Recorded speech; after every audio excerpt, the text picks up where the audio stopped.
एक स्वस्थ शरीर के लिए उसका खान-पान और उसका डाइट पैटर्न बहुत ही महत्वपूर्ण है।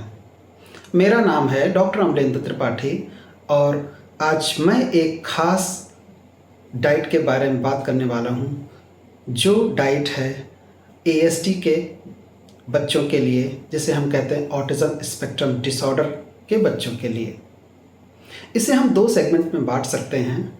जो सबसे पहला है कि जैसे ही कोई महिला बेबी कंसीव करती है, उसे हम उसकी डिफिशियंसीज़ को चेक करना चाहिए और हमें शुरू से ही उसके खान-पान का ध्यान रखना चाहिए। जैसा कि रिसर्च में देखा गया है कि फोलिक एसिड के कमी होने से कई सारे न्यूरो डेवलपमेंटल डिसऑर्डर्स देखने को मिलते हैं। आयोडीन की कमी से कई सारे न्यूरो डेवलपमेंटल डिसऑर्डर देखने को मिलते हैं। इसी तरह से चाहे वो आयरन हो, चाहे वो कैल्शियम हो। तो एक तो ये है कि हमें जो मदर है उसकी डाइट का शुरू से ही ध्यान रखना चाहिए और इसके साथ साथ हमें यह भी पता होना चाहिए कि जो हमारे ब्रेन का डेवलपमेंट है, एक बच्चे के ब्रेन का डेवलपमेंट लास्ट 3 मंथ में बहुत तेज़ी से बन रहा होता है।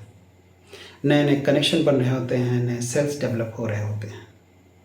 तो उस समय हमें बैलेंस डाइट और खाने में सब कुछ जो कि उसके न्यूट्रिशन के लिए बहुत ज़रूरी है वो देने का प्रयास करना चाहिए, जिससे कि जो ब्रेन के डेवलपमेंट, चाहे वो आयरन हो, चाहे वो जिंक हो, चाहे वो फोलिक एसिड हो, चाहे मैग्नीज हो, ओमेगा फैटी एसिड्स हैं, इन सब का ध्यान रखते हुए एक बैलेंस डाइट प्रिस्क्राइब करनी चाहिए।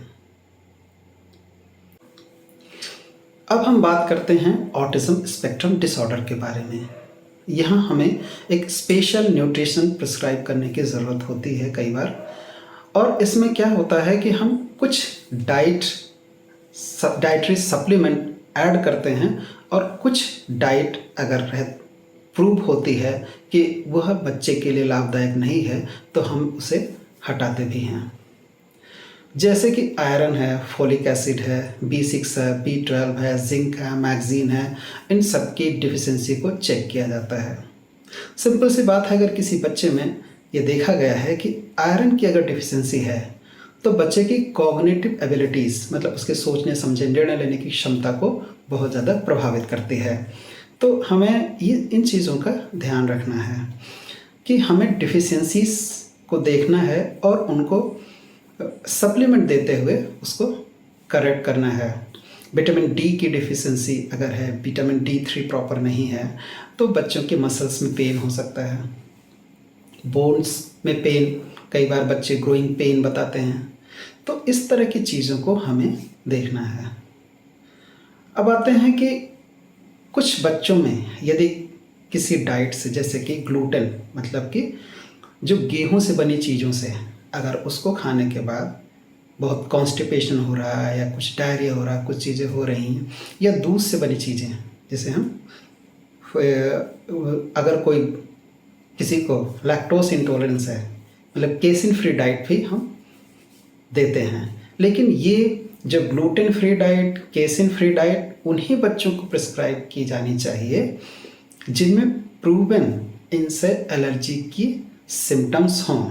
अदरवाइज सभी बच्चों में अगर हम इस डाइट को फॉलो करेंगे तो क्या होगा कि बच्चों में न्यूट्रिशनल डिफिशियंसी होने के बहुत चांस होते हैं, वीकनेस होने के चांसेस होते हैं। क्योंकि एक तो ये बच्चे बहुत सारी चीज़ें खाते नहीं हैं, और अगर हम सारे बच्चों में इस तरह की चीज़ें माइनस करते हैं तो होता क्या है कि वो वीकनेस की तरफ चले जाते हैं। तो इसलिए हमें कोशिश करना है कि हम चेक कर सकते हैं कि क्या इसकी आवश्यकता है। जबकि अभी इस समय बहुत फेमस है, जिसे बोलते हैं GFCF diet, means gluten free diet and casein free diet. तो मेरा मानना है, मैंने अपने ऑब्जर्वेशन में देखा है कि बहुत सारे बच्चों की जो डाइट चल रही थी, हमारे यहाँ आए, मेडिसिन दी गई, उनका जो गट का सारी डिफिशियंसी थी, जो गट की प्रॉब्लम थी, वो हमारी मेडिसिन से ही दूर हुई, और उनको इस डाइट से मैंने विड्रॉ किया और उनका डेवलपमेंटल प्रोसेस बहुत अच्छा हुआ। तो ये रही डाइट की बात। हाँ, एक और ज़रूरी एस्पेक्ट की बात करूँगा, वो है एक्सरसाइज। अगर कुछ तो बच्चे हैं को उनकी एक्टिविटी बहुत ज़्यादा होती है, हाइपर एक्टिविटी में रहते हैं, तो उनका तो ठीक है, लेकिन अगर जो बच्चे एक जगह पर टिक के बैठे हैं, एक ही चीज़ से खेल रहे हैं, ज़्यादा वो एक्टिविटी नहीं कर रहे हैं, तो उन्हें हमें एक्टिविटी ज़रूर करवाना चाहिए, जिससे कि उनके बॉडी का मेटाबॉलिज्म अच्छा हो और उनका जो भी डाइट दी जा रही है, जो भी चेंजेस उनके लाइफ में किए जा रहे हैं, उसका उन्हें पॉजिटिव रिजल्ट मिल सके। तो ये कुछ जानकारी रही। अगर अधिक जानकारी की आवश्यकता महसूस होती है तो आप हमारी क्लिनिक पर संपर्क कर सकते हैं। नंबर और पता आपको वीडियो के अंत में दिया है। Thank you.